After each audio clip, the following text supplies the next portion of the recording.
नमस्कार मैत्रिणींनो, मी ह्या पाठीच्या भागाला टक्स कसे टाकता त्या संदर्भात मी बोलणार आहे। तर टक्स टाकायच्या दोन पद्धती आहेत।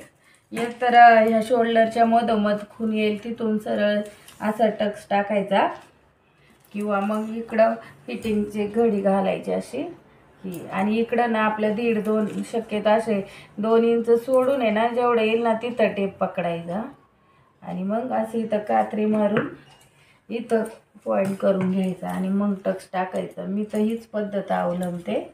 आणि त्यानंतर हा जो गळा उरलाय ना, आपली ही पट्टी जर छोटा गळा असेल ना तर कंपल्सरी 5.5चा टक्स ठेवायचा, आणि अशी छोटी पट्टी असेल ना तर हा गळा मोजायचा। आता हा माझा 4.25 भरलाय, मग 4.25 मधून मी अर्धा इंच कमी करणार, म्हणजे मी आता इथं 4.25चा टक्स घेणार असा।